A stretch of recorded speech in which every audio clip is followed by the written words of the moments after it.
Ya, Rahayu, Rahayu, Rahayu. Ketemu lagi sama gue di channel Arya Adiwira, sama gue Arya Adiwira dan saudari gue sekarang. Laksmi Wira. Ini sekarang ini kita akan bahas tentang karma dan reinkarnasi.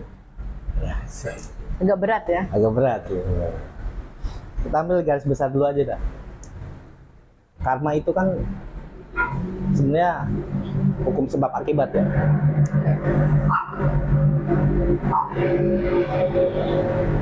Anggaplah kalau anggaplah kalau kita nih sekarang nih akan jadi apa kalau kita kedepannya itu mau jadi apa nih, karma misalnya gue dulu apa ya, gue dulu misalnya orang yang sering dipukulin sehingga gue menjadi orang yang keras. Oke. Nah jadilah gue yang sekarang gue jadi orang yang sifatnya keras, atau bahasanya gue suka berantem lah. Nah, gitu.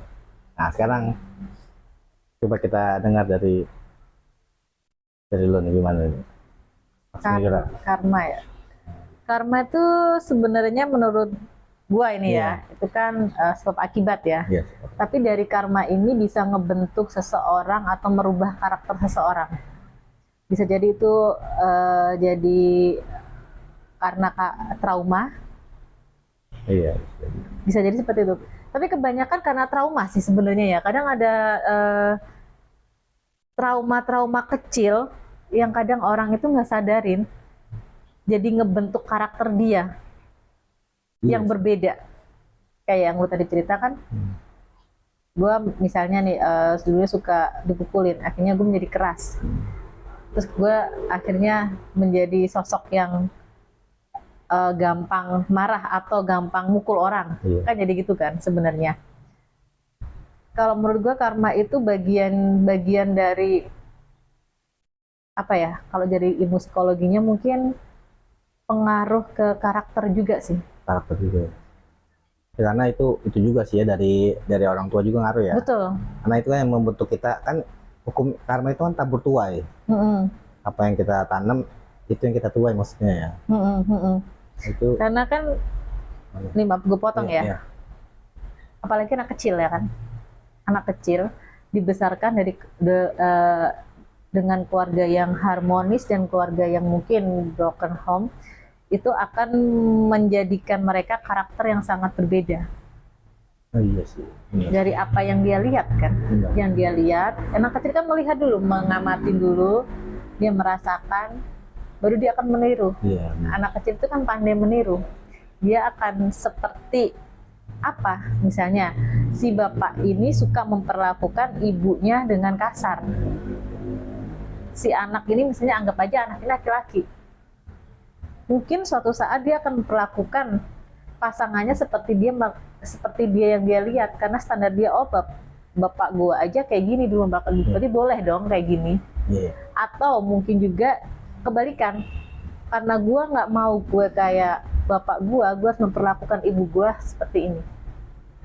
Iya. Oh itu jadi maksudnya dia bisa jadi sebagai contoh kalau dia itu nggak begitu. Ada yang seperti itu, Tapi itu lingkungan lagi, tapi tetap lingkungan sama satu kesadaran si manusia itu sendiri kan. betul. Nggak bisa dong kalau kita ngomong nggak kesadaran kan. Kalau ini udah nyangkut ke kesadaran nih. Kalau udah ngerubah sesuatu udah masuk ke kesadaran. Nah, itu kayak kalau gue pernah gini sih. Kayak gue mau ngerubah karakter gue nih, yang tadinya keras, gue ngerubah jadi kepribadian yang nggak keras dan tahu adab lah kan. Jadi gue belajar gue bener-bener untuk merubah itu, merubah merubah sifat-sifat gue, karakter gue yang dulu gue keras, gue rubah dengan cara mungkin, tapi itu butuh proses ya. Iya kan, itu masuk ke alam bawah sadar. Iya. Kebiasaan-kebiasaan yang sering kita lakukan, terus kita harus merubah kebiasaan itu kan butuh waktu yang sangat lama Iya sih, ya. lumayan sih. Contoh kecilnya aja, kita yang biasanya bangun jam 7 pagi, terus kita mau bangun jam 4 pagi.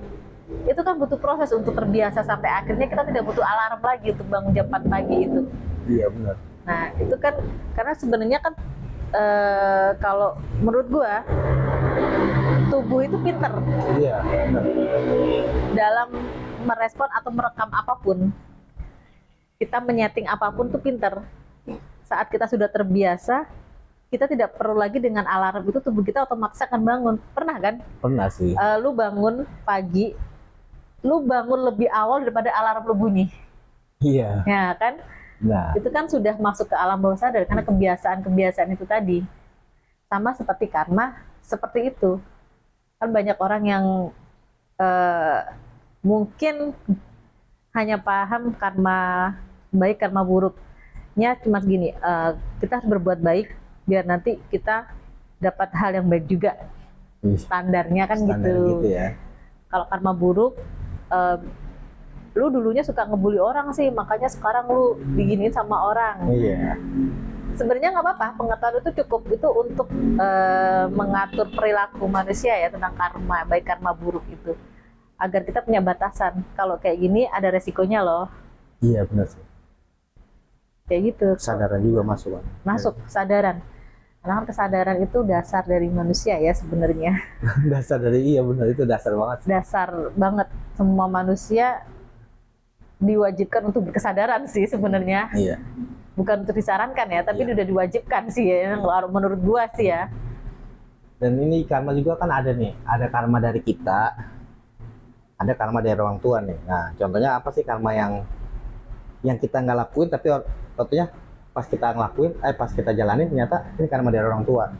Kalau gue ngasih contoh gini nih, ada orang tua yang bodoh dan miskin misalnya nih, mau nggak mau turun ke anaknya dong. Setidaknya maksudnya di saat itu turun lah, bukan turun, emang anak-anaknya jadi, karena yang diajarin orang tua itu kan cuma sebatas apa pengetahuan dia kan. Tuh. Kebodohan dan kemiskinan itu diturunkan tuh, itu udah pasti itu menurut gue itu karma yang dari orang tua atau dari karma, bahasanya karma leluhur lah ya kan. Yang paling kecil dulu dari orang tua dulu dah. Bukan narik garis lurus ya. Nah kalau orang tua tidak mengajarkan ilmu, tidak mengajarkan apa dah, tidak ngasih kekayaan atau kemiskinan lah ya, kita kasih kemiskinan, kita anak pun kena. Makanya kalau karma itu sebenarnya kompleks ya. Kompleks sebenarnya itu. Kalau menurut gua, kalau orang tuanya pintar, udah misalnya kita mau mengubah karma kita nih. Dari misalnya gua, orang tua gua ada kebodohan, ada kemiskinan. Nah, gua mau merubahnya nih.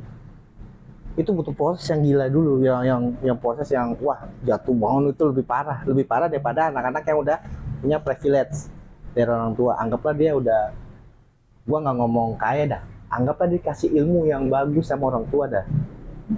Nah, itu karma baik tuh. Menurut gua sih kayak gitu. Tapi kalau menurut lo gimana tuh? Kita harus paham tentang konsep karma itu sendiri sih sebelum kita paham apa itu karma. Iya, Konsep dari karma itu kan sebenarnya gini,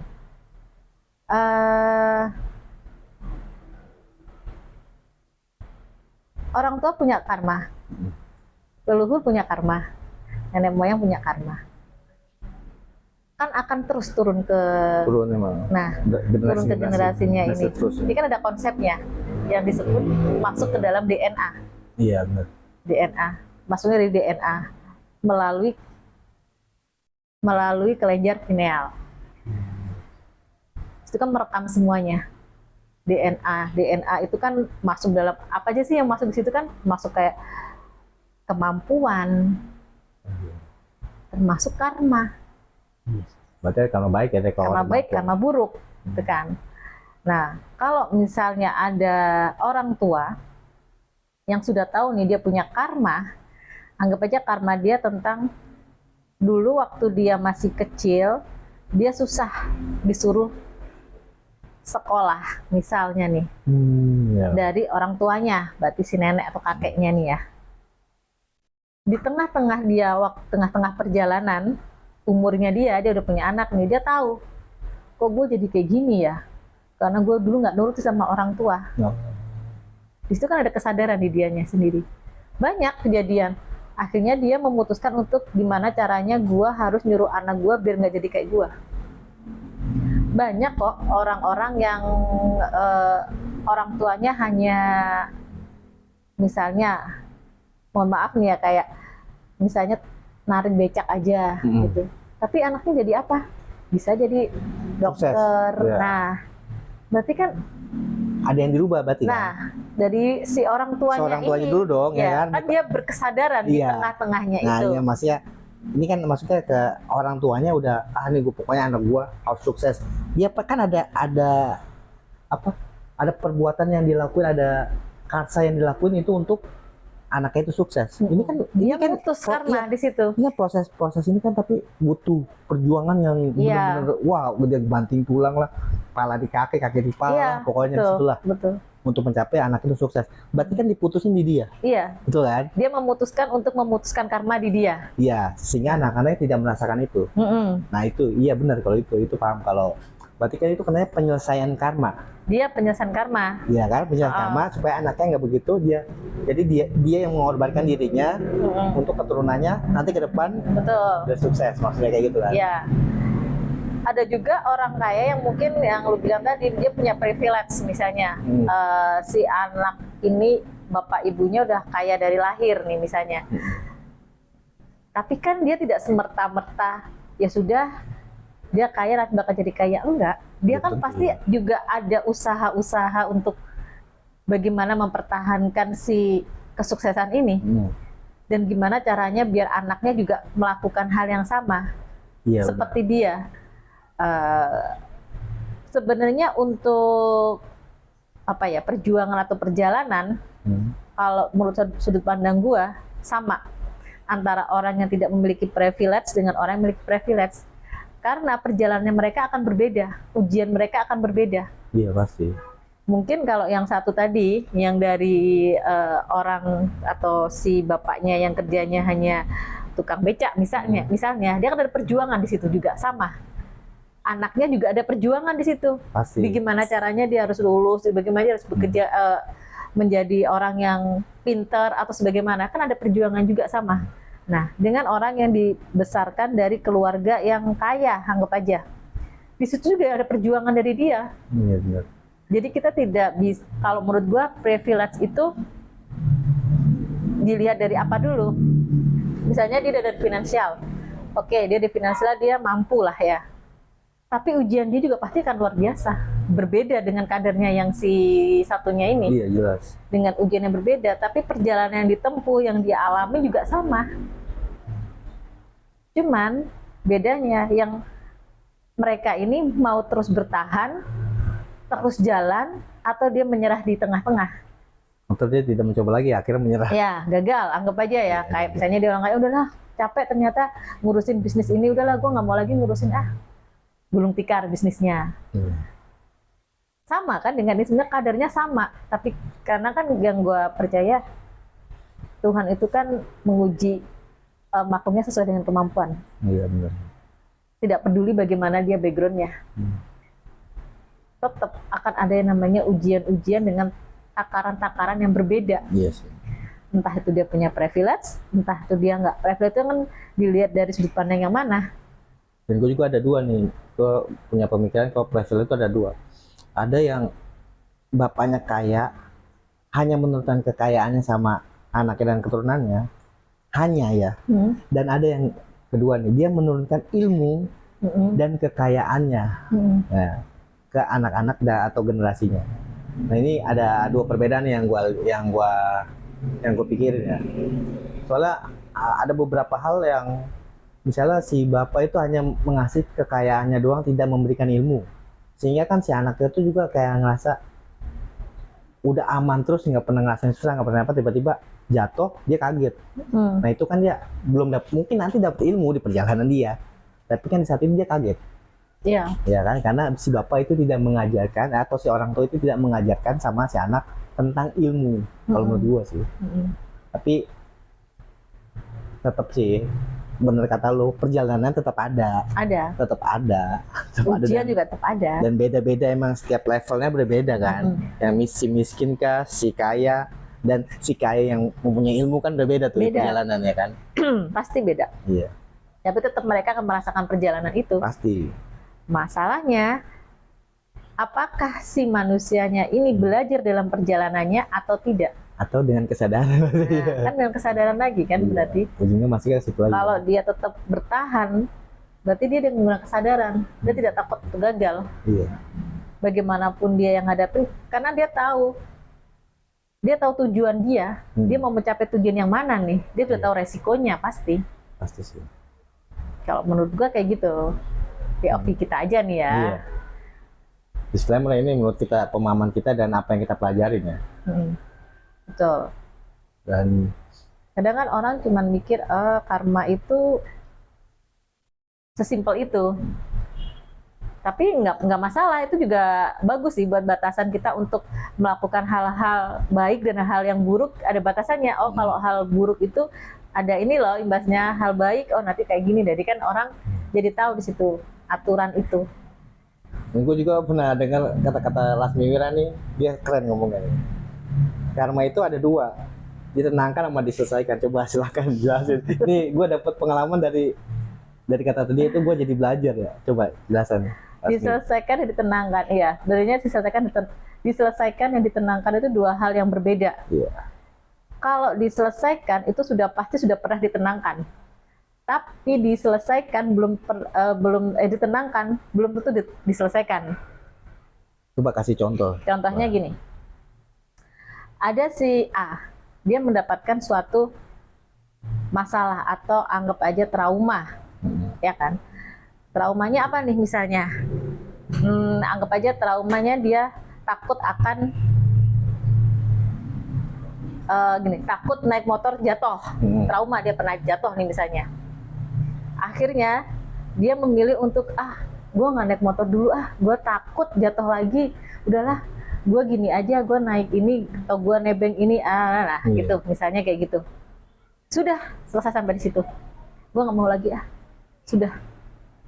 Ada yang dia trauma naik motor jatuh, misalnya sampai parah. Ya udahlah, sementara gue nggak naik motor dulu dah. Terus? Tapi di situ dia belajar. Kenapa gue sampai jatuh? Berarti ada sesuatu. Apakah gue waktu itu tidak tahu aturan tentang berkendara, atau memang gue lagi lengah, atau gimana? Dia belajar dari situ. Untuk beberapa saat mungkin dia tidak menggunakan motor itu. Karena trauma juga. Karena trauma, dia pernah jatuh. Tapi di dalam ketenangan, ini yang gue sebut ketenangan. Dia memilih untuk menenangkan dulu. Di dalam menenangkan ini dia mempelajarin bagaimana caranya biar dia nggak jatuh lagi. Sehingga dia melakukan. Akhirnya dia melakukan lagi untuk berkendara. Motor lagi. Dia mempelajarin.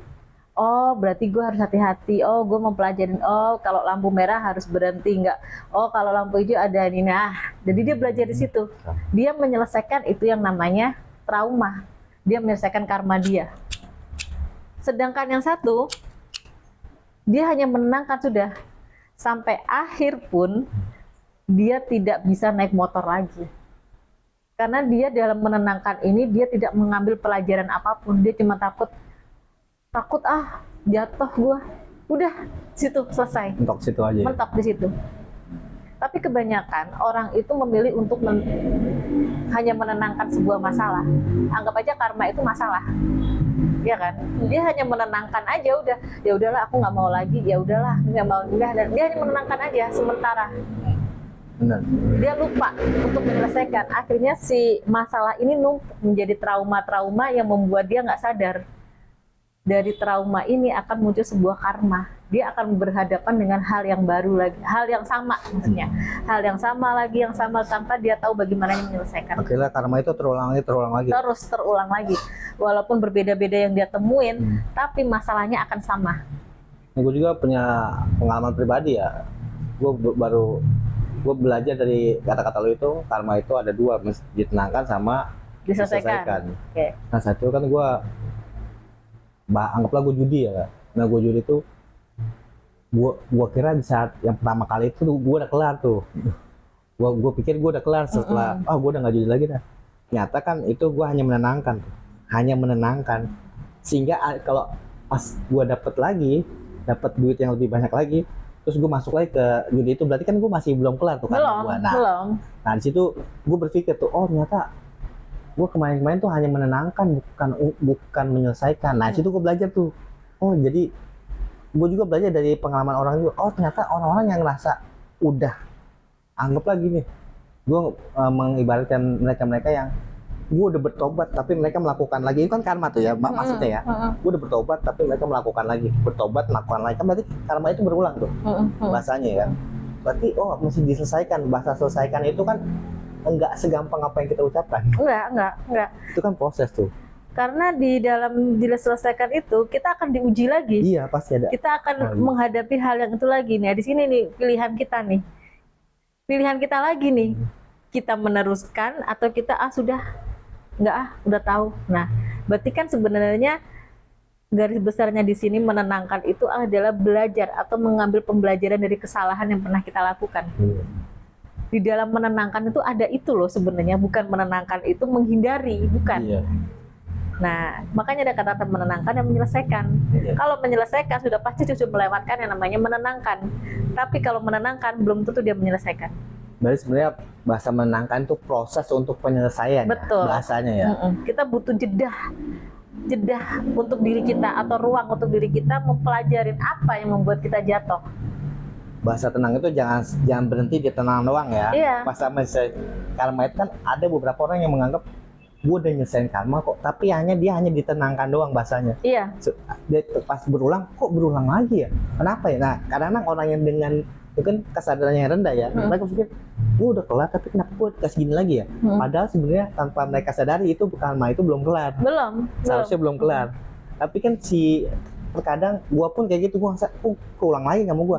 Ternyata ada bahasa menenangkan dan menyelesaikan tuh. Akhirnya gue belajar oh ternyata gini penyelesaian loh. Betul. Gitu. Itu karena gue ambil kata-kata dua itu, gue mempelajari orang sekitar. Kebanyakan orang-orang itu karmanya itu berkutat di trauma. Trauma masa kecil, trauma apapun. Jadi saat dia sudah dewasa, dia hanya menumpuk trauma-trauma itu akan menyelesaikan satu persatu.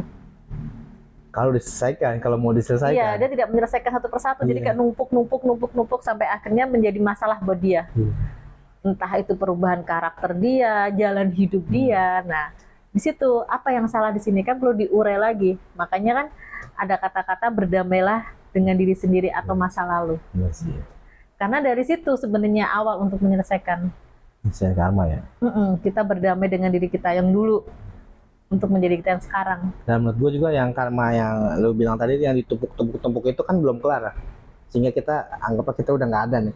Mungkin ya karma yang tumpuk itu menerus ke anak kita dan generasi melalui kita. DNA itu kan. Nah, entah anak kecil tiba-tiba, misalnya gue tiba-tiba kok gue takut ini ya, padahal gue nggak pernah ada trauma di air loh. Tapi kenapa gue trauma amat? Ternyata sebelumnya di bapak gue belum selesai tuh biasanya tuh. Kalau nggak ibu gue, nyokap gue belum selesai tuh. Oh, itu gue pelajari karena DNA itu ya. Iya, DNA itu kan ngaruh. Iya sih.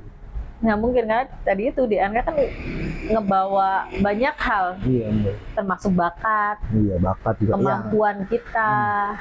Itu yang karma baik ya kita sebut. Karma baik. Dan termasuk karma buruk. Karakter. Kalau gue sebut karma itu karakter. Karena pada dasarnya manusia itu tidak mempunyai masalah karena masalah itu datang dari dianya sendiri. Iya benar sih. Karakternya dia sendiri. Karakter ya. Anggap aja kita di suatu tempat. Anggap aja circle-nya di tempat kerja lah ya. Saat kita bisa menciptakan energi yang positif, lingkungan sekitar akan menarik kan. Bagaimana menyambut kita dengan energi yang positif. Iya. Kita akan mendapat mungkin kebahagiaan, keceriaan dan sebagainya. Ada hal-hal baik yang datang ke kita.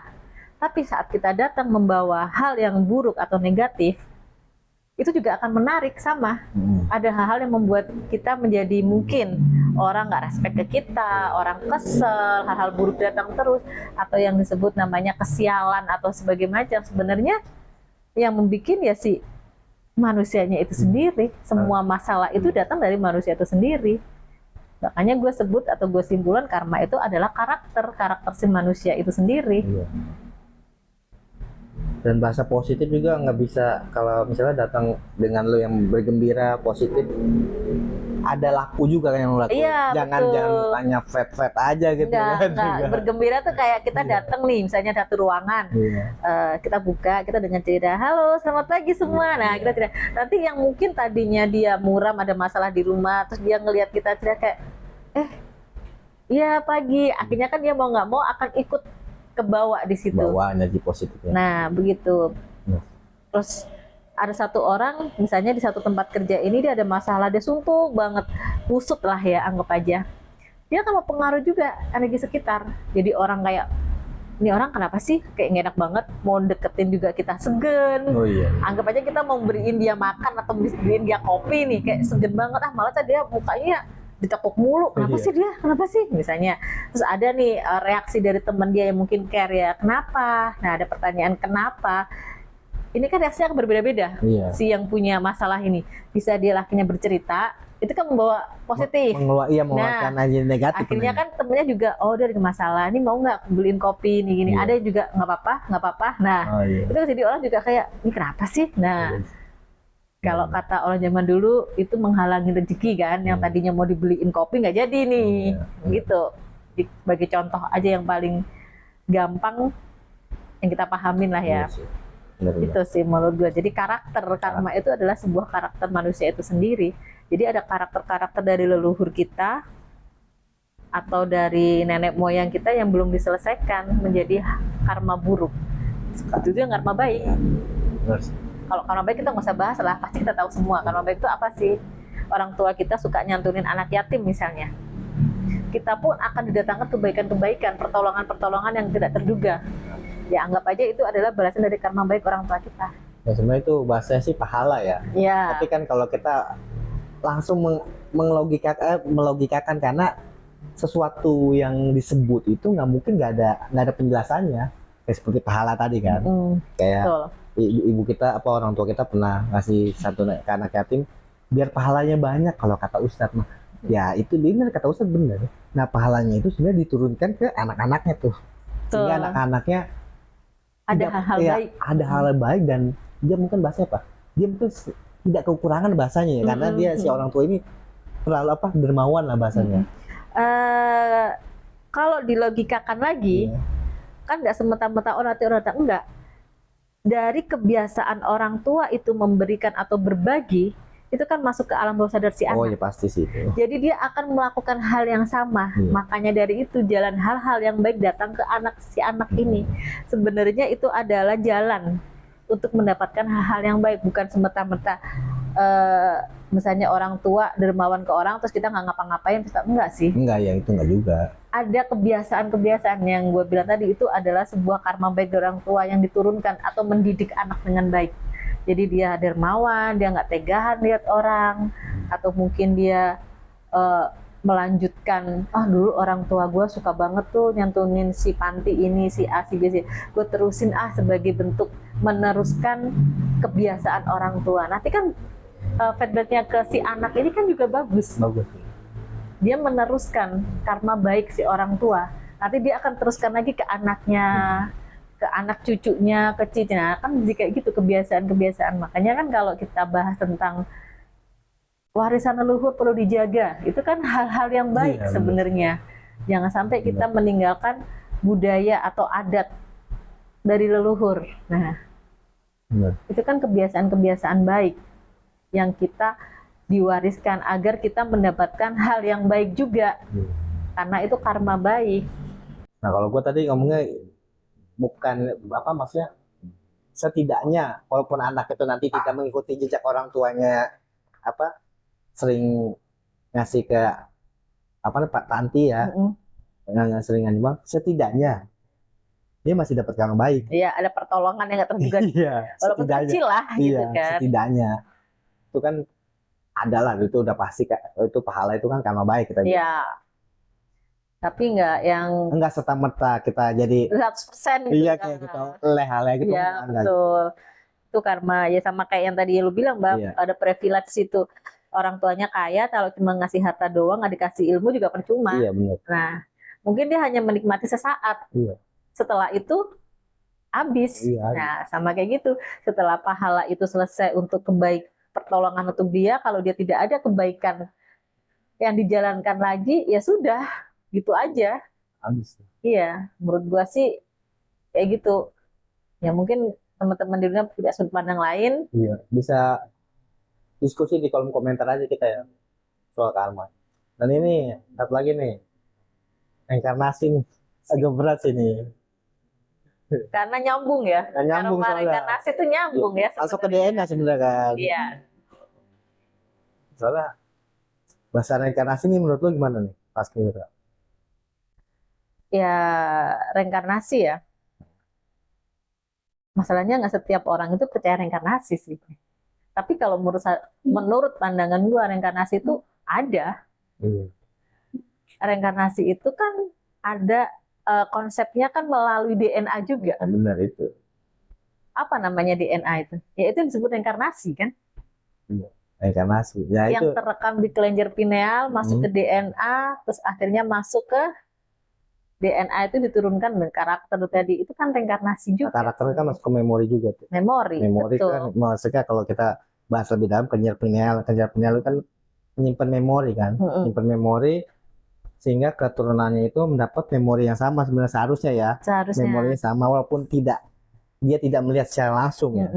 Nah itu maksudnya ke bahasa sebenarnya di fisika kuantum juga udah jelasin kok kayak reinkarnasi itu ada DNA, DNA yang mengalir ke keturunan-keturunannya melalui darah kan. Melalui darah kan ini. Makanya disebutnya darah daging. Iya, benar. Tapi di sini ada perbedaan juga sih, kan ada yang namanya reinkarnasi, ada yang namanya titisan gitu. Titisan apa nih? Titisan itu gini. Ini kalau orang tua zaman dulu nih, oh ini titisan kakeknya nih, punya karakter yang sama gitu. Tapi menurut gue itu hanya titisan, bukan reinkarnasi. Karena kalau reinkarnasi itu dia akan memiliki DNA yang hampir 90% mirip. Oh enggak, itu kalau menurut gue itu reinkarnasi ya. Sorry, titisan ini. Nah, kalau masuk ke titisan tadi, sebenarnya masuk kita bisa ngomong esensi luhur sih. Kalau kita udah bahasain udah kayak gini, itu masuk ke esensi luhur tuh. Karena dulu kan ada titisan kakeknya nih, karena dia memiliki kebiasaan yang sama, gini itu, ada tuh. Ya, itu masuk ke esensi luhur. Nah, ada orang yang mikir, karena kalau menurut gue konsep reinkarnasi itu tidak, jaraknya itu sangat jauh ya, tidak mungkin pendek. Nggak mungkin dari kakeknya reinkarnasi ke cucunya. Reinkarnasi gini sih menurut gue. Bahasa reinkarnasi kita ambil garis besar ya. Sebenarnya itu DNA yang turun dari, sebenarnya kita reinkarnasi orang tua kita. Kalau ambil garis lurus yang ke belakang sedikit aja. Kita ngomong garis lurus nih, reinkarnasi nih. Secara garis besarnya aja dah. Garis besarnya kan darah orang tua kita mengalir ke kita. Itu udah reinkarnasi orang tua kita sebenarnya. Secara garis besar ya. Nah kalau masuk lebih dalam lagi, esensi luhur tadi lu bilang titisan tuh. Sebenarnya itu kan kita bilang esensi luhur. Ya itu jadi kalau menurut gua bahasa mungkin kalau gua menjelaskan lebih detail secara reinkarnasi itu kayak tadi lu bilang titisan, ya kan kita juga bilangnya esensi luhur kan. Itu esensi luhur. Emang biasanya itu 90% lah sifat, muka, kelakuan, ya kan hampir sama dari, ya itu bilang titisan tuh. Bener kata lu, itu titisan, tapi bahasa kita ya sebenarnya esensi luhur. Kalau menurut gua reinkarnasi itu global, garis besar. Oke, reinkarnasi itu sesuai dengan DNA ya, atau garis keturunan ya kan. Secara garis besar sih seperti itu. Dan ini juga kompleks sih reinkarnasi itu kan enggak, orang ada yang oh lu reinkarnasi ini, lu reinkarnasi ini. Kan kita juga udah terputus dari namanya apa silsilah bahasanya. Kadang ya. Kadang ada yang zaman sekarang yang gue perhatiin ya. Gua keturunan ini, gua keturunan Pajajaran, gua keturunan Majapahit. Ngaku-ngaku gitu, atau memang dia. Kalau dibilang keturunan Pajajaran, mungkin garis besarnya rakyatnya juga Pajajaran, bisa jadi iya. Oh iya. Ya kan? Pajajaran ya, maksudnya kerajaannya ya. Iya kan, ya iya kan. Kerajaan kita zaman dulu kan seperti itu ya. Kita juga reinkarnasi itu dari DNA luhur kita. Iya betul. Gua keturunan Majapahit, iya. Kan rakyat waktu itu kan namanya Majapahit, ya kan bahasanya kan. Kalau dia bilang, gua keturunan raja ini, itu masih tahu dulu silsilah. Itu kita nggak bisa sembarang, sebenarnya nggak bisa sembarang ngomong kayak gitu ya. Tapi kan itu kita beda lagi, ada yang spiritual secara apa namanya, secara spiritual mengetahui seperti itu. Dan buat mereka-mereka yang bilang merasa mereka ada reinkarnasi Pajajaran, Majapahit, ya bener. Tapi kan nggak tahu dia rakyat, bangsawan atau raja. Udah beda di situ doang tuh. Ya karena emang itu garis kita udah. Tapi pasti ada pertanyaan, bagaimana sih caranya tahu kita reinkarnasi siapa? Ah iya tuh. Itu gimana tuh? Itu pasti ada pertanyaan-pertanyaan kayak gitu kan, marak ya di anggap sosmed lah ya. Iya, sosmed selalu kayak Ini gitu. saya keturunan, saya reinkarnasi si A, si B, si C, anggap aja kayak gitulah ya. Cuman nggak semudah itu untuk mengakui, oh saya reinkarnasi ini, karena reinkarnasi itu kan sebenarnya ada jiwa yang terpanggil di situ. Benar. Dengan jiwa itu kita yang jiwa terpanggil itu kita tahu jalannya. Jadi menurut gua nih, kalau kita tidak belajar spiritual, sangat mustahil kita tahu bagaimana kita reinkarnasi dari siapa. Iya sih, benar. Itu bener banget sih. Kalau nggak belajar, apa bahasanya? Spiritual supernatural sih. Iya, spiritual supernatural. Soalnya agak susah untuk apa, kalau silsilah kita kan udah kebanyakan diputus-putus itu tuh, dihilangkan. Bahkan sejarah kita udah mulai dipudarkan lah bahasanya. Jadi silsilah itu udah mulai kemana-mana dah. Iya, karena iya sih, karena memang itulah kenapa dulu penting banget ya dalam kita menjaga yang namanya silsilah. Kan ada tuh garis-garis gitu-gitu. Sebenarnya mungkin dari orang zaman dulu mungkin hanya generasi keberapa yang menyimpan itu. Oh iya, silsilah ya bahasanya. Silsilah namanya kan. Itu baru kita tahu tuh, oh iya bener, saya silsilah dari ini loh. Anggap aja kayak gitu ya. Karena sebenarnya pasti masih ada yang menyimpan itu. Pasti ada sih, beberapa ya. Iya, karena dulu kan juga ada ya, kayak misalnya nih dia silsilahnya dari keluarga bangsawan. Masih ada tuh gelar di depan-depannya kan, atau gelar di mana, apa sih kalau misalnya mungkin ada gelar depan atau yang di belakang lah, nggak tahu ya, marga segala macam gitu kan. Oh, kalau itu ya ada di Jawa Timur kan itu marga. Kalau silsilah dia paham. Oh, iya. Tapi kan kadang ada yang sudah mulai ke bawah nih, kayaknya gelar ini nggak penting deh, nggak perlu, dihilangkan. Dari situ tuh kebiasaan untuk membuat silsilah hilang. Jadi kalau orang Jawa nih bilangnya kepati obor atau putus. Putus obor ya. Ya, pati obor itu. Padahal sebenarnya sangat penting banget. Makanya zaman dulu kan selalu dibilang kita itu harus paham siapa bibit bobot bebet kita. Iya, benar. Ya kan? Benar. Sebenarnya bukan untuk mendiskriminasi, oh gini bang, enggak. Biar kita tahu, biar kita bisa menghargai siapa leluhur kita. Iya, benar. Itu sih cara orang untuk mengingatkan siapa asal diri kita. Iya.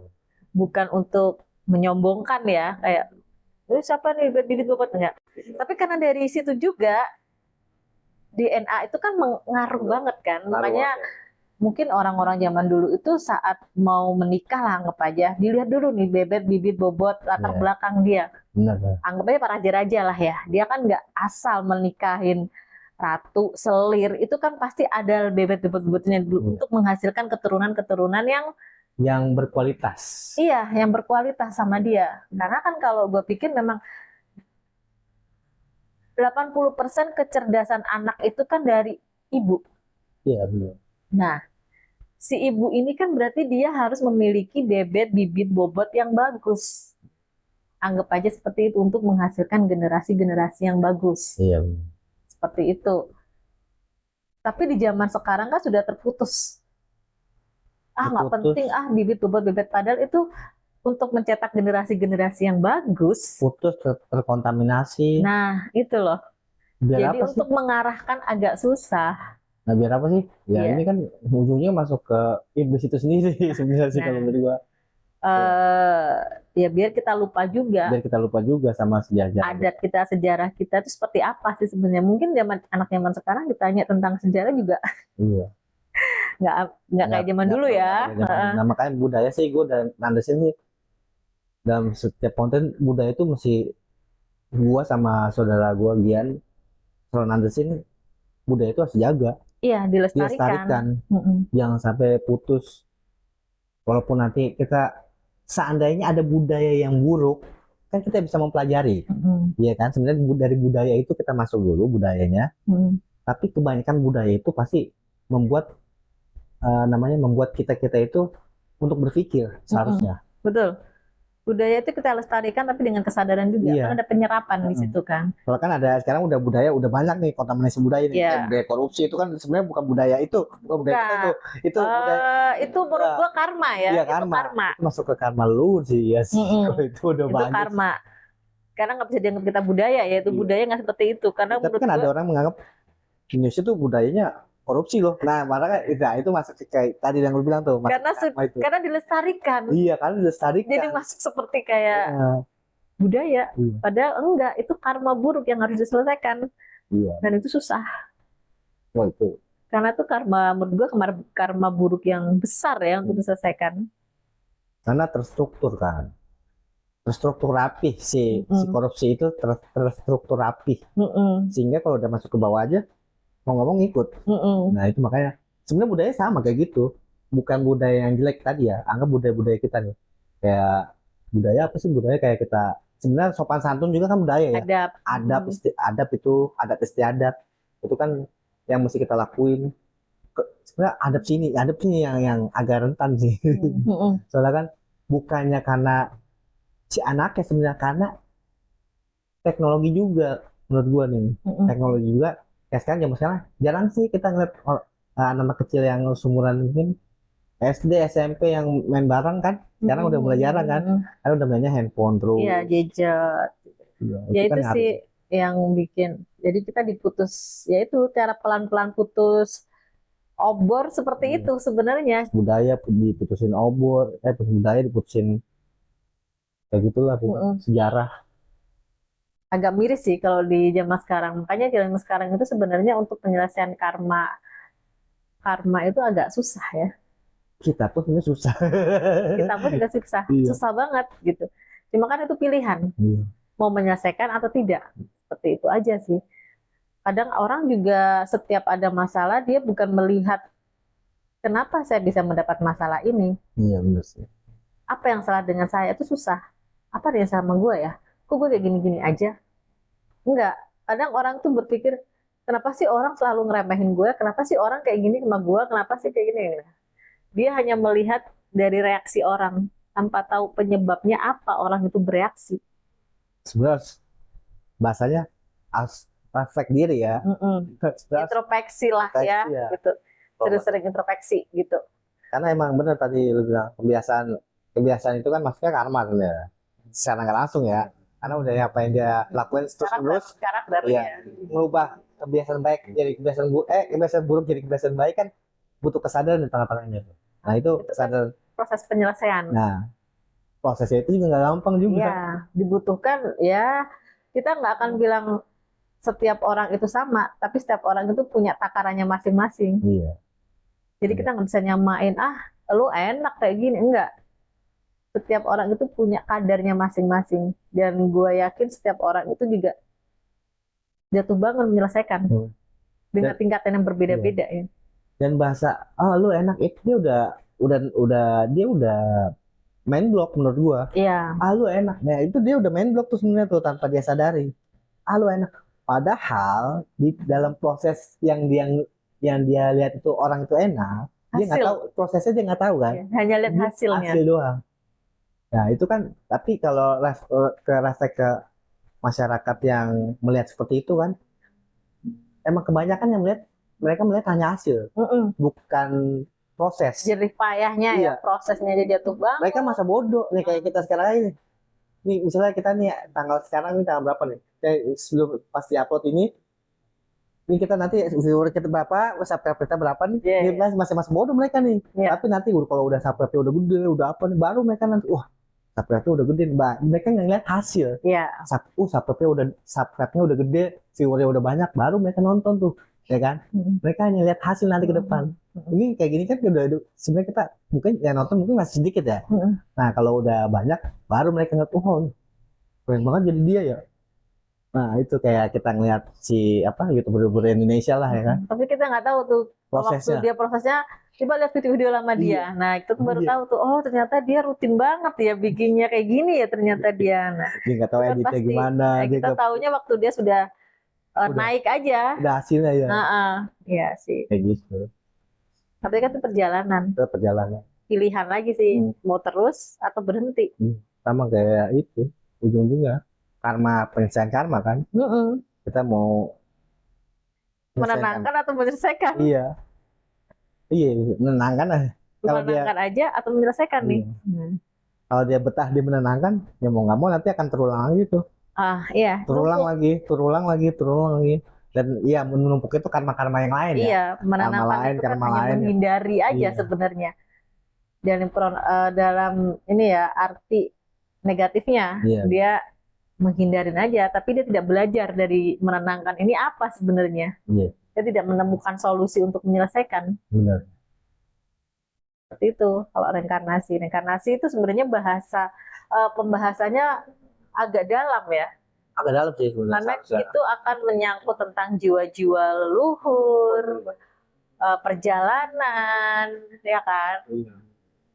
Nah, kita bahasnya yang agak ringan aja. Karena kalau di Ringan, sini menengah lah. menengah ya, Jangan oke. terlalu dalam lah, ya, menengah aja lah. Karena kita akan bahasnya lebih luas ya, reinkarnasi itu. Karena itu mencakup banyak hal. Reinkarnasi juga masuk ke spiritual berhubungan dengan jiwa. Betul. Kan? Bahkan perjalanan-perjalanan dari si yang reinkarnasi itu, ya sama, dia membawa karma-karma juga yang harus diselesaikan. Iya. Kenapa dia sampai bereinkarnasi? Berarti kan ada sesuatu hal yang belum diselesaikan. Iya. Nah ini karma itu ngebawanya sampai kita nggak ada pun tetap kebawa. Iya benar. Akan terus terulang sama generasi-generasi selanjutnya. Betul. Tuh, ya karma dari leluhur, orang tua banyak. Makanya kita harus pahamin apa sih karma gua, apa sih karma orang tua gua, itu mesti dipahami ya. Yang paling kecil aja dulu dah, orang tua dulu dah. Apa sih karma orang tua yang harus gua selesaiin? Iya. Itu dulu aja sebenarnya. Nah dari kan orang tua ke dia. Nah dari dia sendiri ada karma juga. Kan, Iya. Ngebawa lagi bawa kan. lagi. Nah itu mesti diselesaikan juga. Ya, itu mah, itu sebenarnya pilihan mereka ya, pilihan si manusianya ya. Benar sih. Cuman, nah jadi apa sini dulu aja kali ya. Iya, kalau jangan dibahas dalam-dalam lah. Iya. Di tengah-tengah aja karena berat. Iya benar. Ya buat semua yang suka videonya lu bisa like ya, yang nggak suka bisa dislike. Ya lu jangan lupa untuk subscribe ini channel gue ya, Arya Adiwira, dan misalnya tombol loncengnya dan share ya jika video bermanfaat. Ya gue Arya Adiwira dan saudari gue Laksmi Wira, mengucapkan rahayu, rahayu, rahayu. Rahai.